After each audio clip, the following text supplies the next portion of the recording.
Hi everyone, welcome back to the Stitches and Scribbles channel. My name is Erin and I'm here for another podcast episode with you guys today. This is going to be one of my book-related podcasts, so if you're waiting for the crafting one, that'll be up in 2 weeks from today.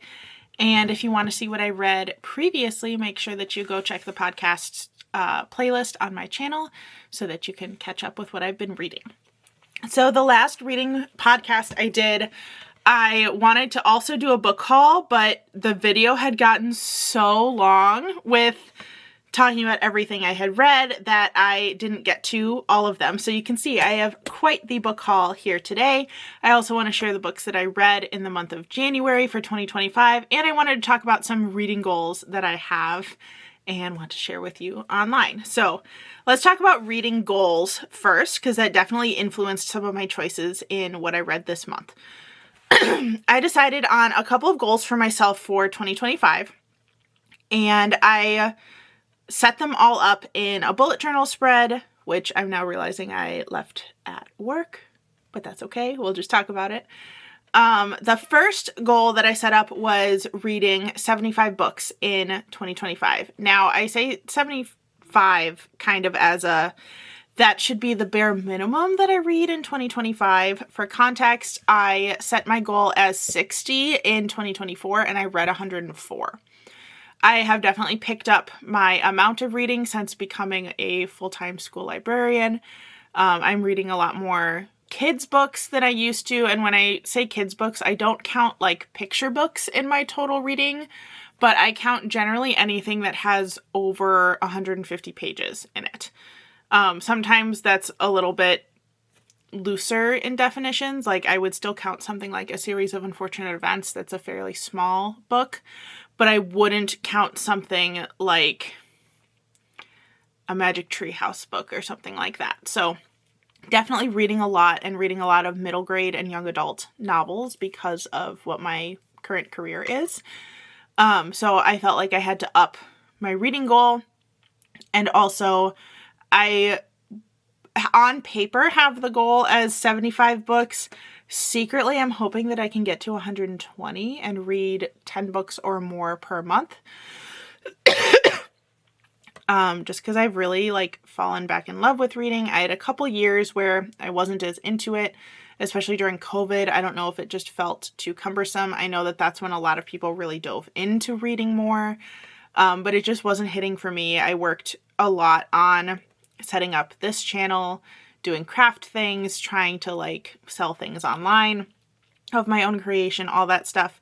So I've really enjoyed getting back into a phase where I can balance my love of reading with my love of crafting and still maintain a full-time job. So that's kind of the reason for that number and what that goal actually means for me.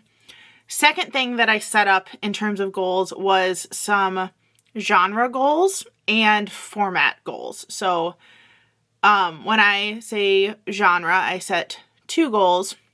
One was to read at least 12 nonfiction books, so 1 per month. And the other was to read 12 Catholic books, again, 1 per month. And I'm trying to make sure that those don't overlap. I realize in my app numbers, because I use Storygraph to track my reading, it might overlap a little bit because a lot of Catholic books are going to show up as nonfiction. But I'm keeping track of them separately. So mainly that means if there is a nonfiction book that has Catholic content, it counts towards my Catholic books goal, not my nonfiction goal, if that makes any sense. I set a goal of reading more nonfiction last year, but didn't really put a number on it. So I wanted to put a number on it this time so that I could kind of hold myself accountable of doing at least 1 per month. And same thing with my Catholic books. I've started going to adoration with my mom, and I generally like to read during adoration, so that's what I've been taking with me to work on that. And format goals, my goal is to read 12 audiobooks this year, mostly because I want to make sure that I'm getting my money out of my Audible subscription, so I want to make sure that I am truly reading at least 1 per month through that format. Now let's dive into the books I actually read this month. So just to give you kind of an update on those goals that I just said, I read 11 books in January, which I was really proud of. It's actually only January 30th, the day that I'm filming this, just because of getting it up this weekend for February. So there's a chance that I could finish a book in the next 24 hours, but I don't think it's likely based on the progress point I'm at in all of my current reads. So I decided to go ahead and film. And I did not finish a Catholic book this month, but that's because I'm working on a longer book for my adoration book. It's The Exorcist Files by Father Carlos Martin. Really interesting so far. I do listen to the Exorcist Files podcast, so that was why I picked up the book as well. As far as nonfiction books, I did finish 1. And then for audiobooks, I read 4. I am, I think, at close to 40 hours of audiobook listening for this year already, which is crazy. But it's because I got wireless headphones, so now I listen to audiobooks while I'm shelving books at work. And once I get home, if I'm doing like cooking, cleaning, stuff like that, the earbuds just don't come out of my ears. So I've been listening to way more audiobooks. I've also been trying to not scroll on TikTok before bed, which right now has translated into I listen to my audiobook and play like solitaire on my phone, which I realize is not decreasing my screen time, but it still feels better than TikTok. So we're doing baby steps in that department.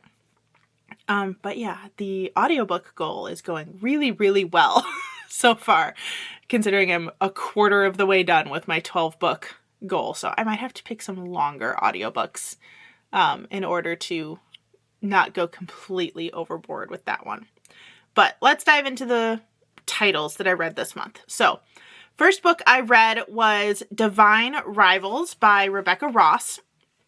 I read this one as an ebook through my Libby app, and I gave this one 5 stars. I was surprised at how much I liked this book because I generally don't enjoy historical fiction.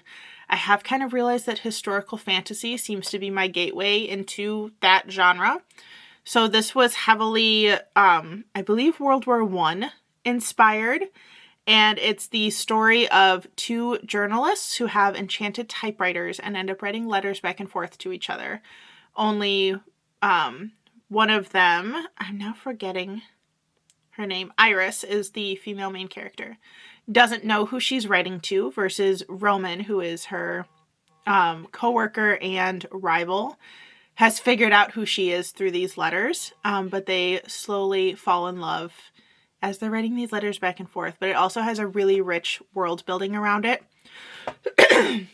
So I really, really enjoyed this book. I actually also really loved it because I ended up talking about it with a coworker at work, which leads to my second book that I read, which was Ruthless Vows, which is the sequel. I borrowed this from my coworker in order to finish the series. So I think I binge read both books in, was it less than 48 hours? No, it was a couple days apart. I do remember reading most of Ruthless Vows over a single weekend. So also gave that one 5 stars. Further world building. It was beautiful. Really, really interesting magic system. So I loved that quite a bit. The next book that I read, I actually finished this one before I finished Ruthless Vows because I was reading it at work. But I read the Young Readers edition of Hidden Figures, and this one I took from the school library. Just because I had never read the book before, I realized this was the Young Readers version, not the adult version. But I really enjoyed getting all of the context to that story. I did watch the movie not too long after it came out originally, but it had been a while. But I thought the book was really interesting, and the story was really groundbreaking in terms of the content area discussed. I would say if you have someone in your life who's interested in math and science, but also in history, this would be a really good pick for them. I also gave this one 5 stars, and I had a student check it out right after I finished reading it, which was awesome. The next book on my list that I read was My Plain Jane. I did read this as a physical copy, but the physical copy is it's currently being borrowed by a friend, so I don't have it with me. This is the second book in the Lady Janie series by Jodi Meadows, Brody Ashton, and Cynthia Hand.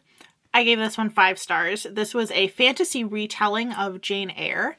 only with ghosts. So love that. I love this series so far because even though the characters are meant to be more of a young adult target age, and they feel kind of lighthearted and silly and deal with young adult level problems, they don't feel overly cheesy or silly, even though the narration style is supposed to be very cheesy and silly. I never feel when I'm reading them like, oh, this is stupid, or like the way they wrote that was so juvenile. Like, it's just fun. So I've been really enjoying these books. The first one was My Lady Jane, which is about Lady Jane Grey, who was Queen of England for 9 days, and they do a fantasy interpretation of her story as well. So been loving these so far. I'm currently reading Calamity Jane, which is the third and final volume in this series, but they also have a Mary series. So highly recommend those. I don't know if I said this already, but I gave that one 5 stars as well. The next book I read, because I was continuing down the Rebecca Ross rabbit hole, was A River Enchanted. I read this one through my Libby app as an ebook because it was available right away. And I actually tried to read this book maybe, excuse me, I keep coughing. I tried to read this book maybe a year or so ago and ended up having to return it before I was done with it because my hold period or my checkout period was up. But came back to it and absolutely loved it. I also gave this one 5 stars. This one is historical fantasy as well. A little bit more loosely interpreted historical time setting. It's definitely inspired by Scotland, but I couldn't tell you like exactly what time frame it's supposed to be. Maybe like anywhere from the 1300s to the 1700s. The technology is non-existent. But the magic system is very cool. I loved watching the 2 main characters fall in love. Rebecca Ross does like the slow burn fantasy really well. Highly enjoyed this one. Hoping to get the second one checked out soon. I believe I have it on hold. Third book that I read was my big audiobook so far for the year. It was 18 hours and 35 minutes, and that would be Elantris by Brandon Sanderson. I have decided to go further down the Brandon Sanderson rabbit hole. One of my favorite books I've read in the last few years was Tress of the Emerald Sea, and I decided that I want to give the rest of his books a try as well. This one, I read the graphic audio edition, which means that it sounds like a movie playing while you read it. So it has background music and sound effects. There's an actor for every character. And it just really helped me kind of sink into this world. But it's a really interesting story of a city of people who are suffering from a disease. And that makes it sound really dark, and it is really dark, but it also... So, here's kind of the gist of this. Our main character...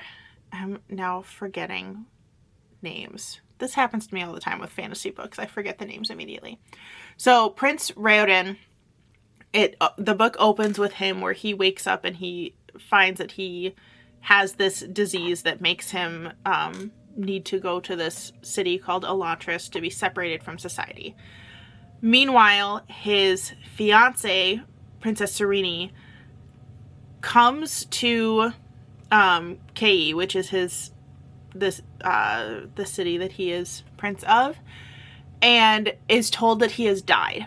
So these two don't meet each other until very, very far into the book, and it goes back and forth between their two perspectives, both Raoden, while he's learning about Elantris and figuring out the societal structure there and what he's going to go through with suffering from this disease. And then Serene learning all of the ins and outs of the political sphere in Ke and figuring out her own place in the world, because with their culture, she is considered legally married to him, even though they didn't actually have a wedding, because he's dead. So she kind of has some duties of being a princess, but not all of them, and she's kind of figuring out where her place is, but it was a really cool book. I have since barely started the first Mistborn book in Brandon Sanderson's Mistborn trilogy, but I think I read the introduction and that's it so far. But I really enjoyed Elantris. I gave it 5 stars. Highly recommend the graphic audio version, which I got on Audible. So if you need a little bit of a push to get into audiobooks, I would recommend that version. The next book I read was also one I was reading at school, and this is The People of Sparks by Jean Duprow. This is the second book in the City of Ember series. I read City of Ember for the first time as a kid and never read the rest of the series, but last year I did the City of Ember as a read aloud with the 5th graders that I was long-term subbing for. So I decided it was time for me to read the rest of the series. If you're familiar with the original City of Ember book, it's about a group of people who don't know they're living underground, but are living underground, and their city is starting to lose electricity and power and resources, so they have to figure out how to get out. Pause and skip ahead to the next book if you don't want any City of Ember spoilers. The second book, The People of Sparks, is about the people of Ember finding their way above ground and the city that they encounter and the new people that they encounter. And it's kind of a lot of good lessons on how people's opinions can be influenced so easily. There's a lot of kind of propaganda stuff going on in this book. I would think these books would be really interesting to do as read alouds if students were also learning about government structure, just because I think it would pair very well together. I gave this one 4 stars, just because I didn't think it was quite as good as the City of Ember, so that was what I rated it. The next book I read was also an audiobook. This was The Alewives, which is the first in the Alewives of Colmar series by Elizabeth R. Anderson. I gave this one 4 stars. This was one I picked up just because I knew it was going to be kind of silly.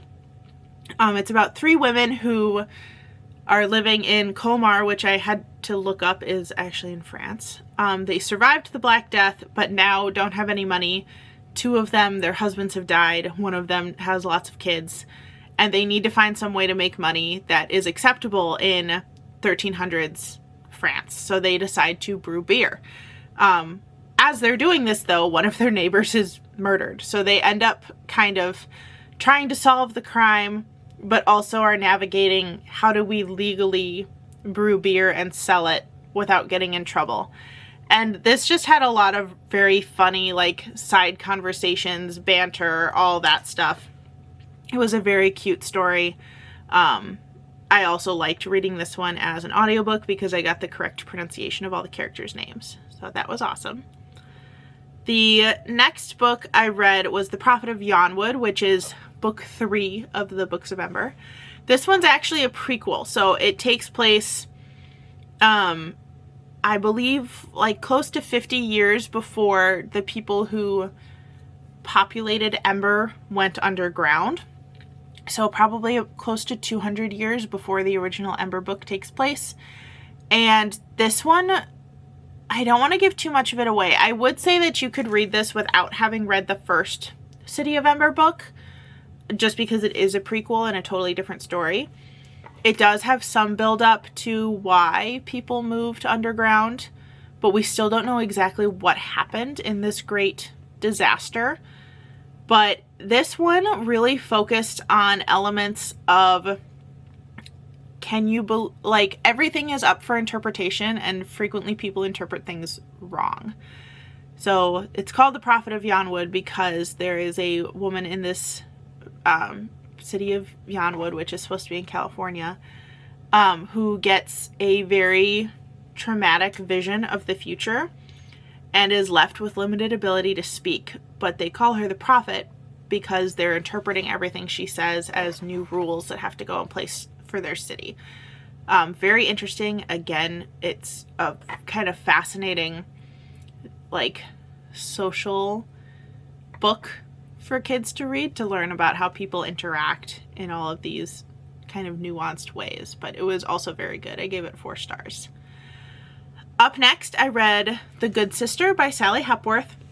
I have this one as a physical book, but I listened to it as an audiobook because this was right around when I got those headphones, and it was immediately available from my library through Libby.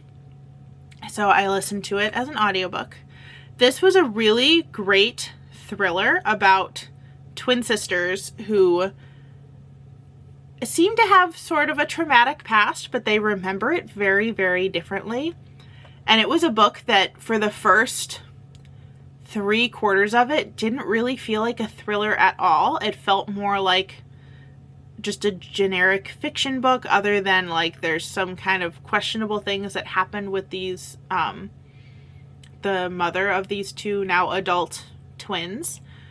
But then it like takes a really dark turn really rapidly about 3/4 of the way in. And it was really good as like something to do while you're cleaning or doing tasks, because it got very intense at that part. This one I would also highly recommend listening to the audio version. It takes place in Australia, so I liked having the Australian accents as the narrator. I think that the narrator also did a good job of differentiating between the two sisters, because the book switches back and forth between their perspectives, and she gave each of them a fairly distinct voice. I would also say this was a really good representation of an autistic main character. One of the twin sisters has autism, and that was a really important central theme of the book without it overtaking everything else. But it was really interesting to see how she navigates her world and the things that she has to keep in mind when making decisions, and how that played into the very twisty end of the book. So, recommend that one if you need a good thriller. The last book I read for this month was from the Wizarding Archive, and I listened to this one as well.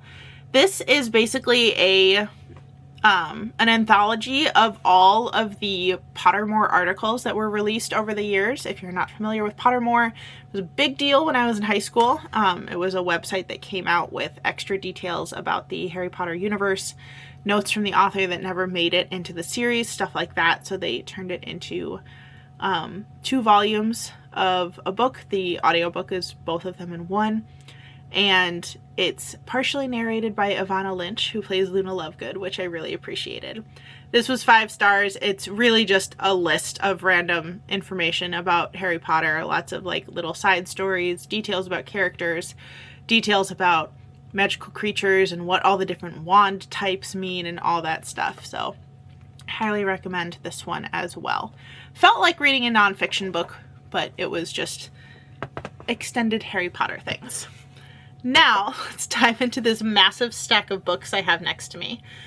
Most of these, in fact, I believe all of these are ones that I got from little libraries or was given by friends. So let's just dive in. First one I picked up was Small Game by Blair Braverman. And this one, I'm going to have to not read the full synopsis of all of these because I'm kind of short on time today. But this is kind of a thriller. Oh yeah, a gripping debut novel about a survival reality show gone wrong that leaves a group of strangers stranded in the northern wilds. I've said this before, I love thrillers, but I really love thrillers with sort of a vacation theme to them or a reality TV show theme. So this definitely fits that vibe. I'm excited to read that. The next one I picked up was The Huntress of Thornbeck Forest, a medieval fairy tale by Melanie Dickerson. You got me with medieval and fairy tale. I'm also kind of just on the look for good YA to middle grade books to know if I should add them to my school's library.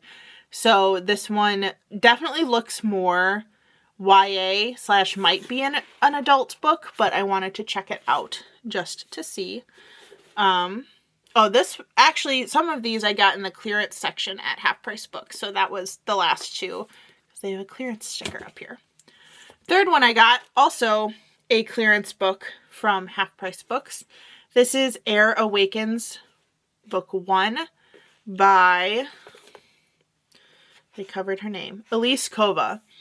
And this one, I think it was described to me as sort of a steampunk book, But the like little blurb on the back says, a library apprentice, a sorcerer prince, and an unbreakable magic bond. He had me at librarians and fantasy. This looks like a really cool story. I'm excited to read it. I also love the illustration style, and there's a couple of illustrations within. It also looks like there's some sections that are meant to look like they're handwritten. So very excited about that one. Maybe this isn't very steampunk. Maybe I'm remembering something else. It definitely looks magical and has a librarian, so that's a win. The next book I picked up was also in the clearance section at Half Price Books. This is Spin the Dawn by Elizabeth Yim. She's the same author as Six Crimson Cranes, which why there's a permanent sticker for a sale on a book, I don't know. That really confuses me as to why that's on here. This one, I believe, does take place in the same universe as Six Crimson Cranes, which I know is a popular book. I think I maybe read it, but I don't remember. But the little blurb on the back says, a girl in disguise, 3 legendary dresses, the competition of a lifetime. So this is a seamstress competition. But it looks like a fantasy book influenced by definitely Asian culture. If I remember correctly, I believe it's Chinese culture specifically, but I'm not 100% sure. But looked pretty good for $2. Next book is also from Half Price Books clearance. This one is called Small Admissions. This one I picked up because it's about an admissions office department at a very fancy preparatory school. And looks like it also has some mystery elements in it. This one I picked mostly because of the teacher connection. It seems like we've got some dramatic parents in this story, which kind of was giving me, I was about to say Pretty Little Lies, Big Little Lies vibes. So I'm excited about that one too. Next one I picked up, I'm probably just going to save this for Christmas. I think this was from a little library. This is Christmas Cocoa Murder by Carleen O'Connor.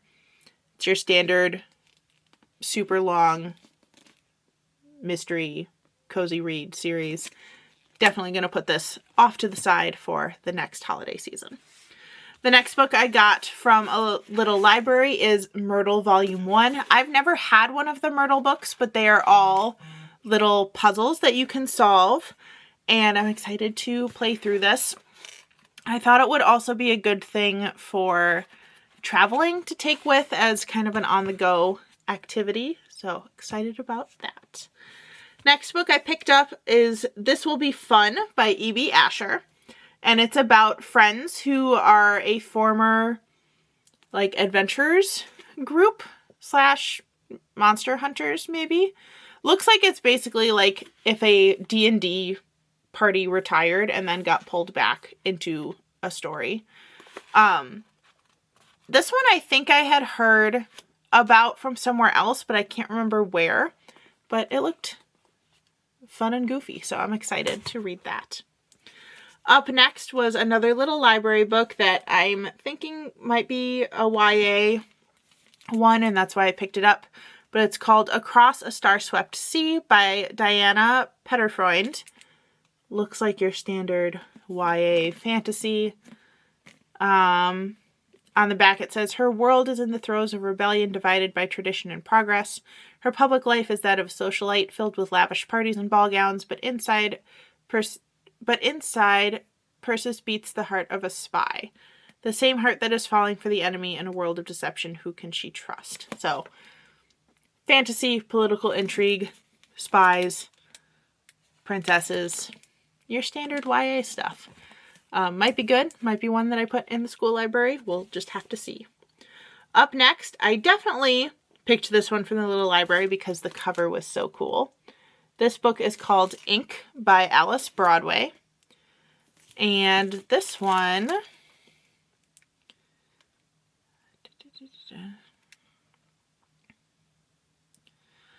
This one has something about mystery tattoos or like marks that appear on people's skin, which is why it's called ink.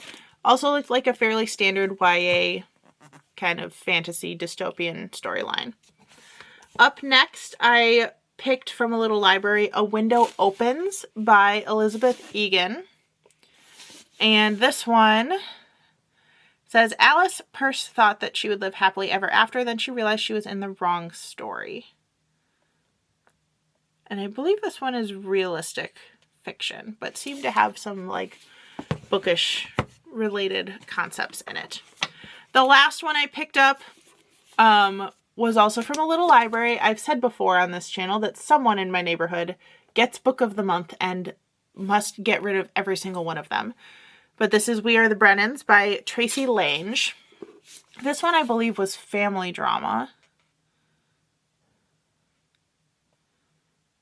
Yeah, it says, Tracy Lange's We Are the Brennans explores the staying power of shame and the redemptive power of love in an Irish Catholic family torn apart by secrets.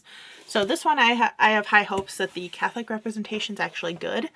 I've said to friends before that there's a lot of former Catholic representation in books and media. There's not a lot of active Catholic representation in books and media. So maybe, depending on how much the Catholic part plays in this story, I might be able to count it as one of my Catholic books, but we'll just have to see. That's going to be it for this month. Lots of books to read, lots of books already read, lots of goals for 2025, and I'm excited that you're here watching with me. So thank you for watching. If you would like to follow me on other social media sites, that information will be in the description box below. And if you liked what you saw today, make sure you hit the subscribe button as well. Thanks again for watching, and I'll see you in the next one. Bye, everyone.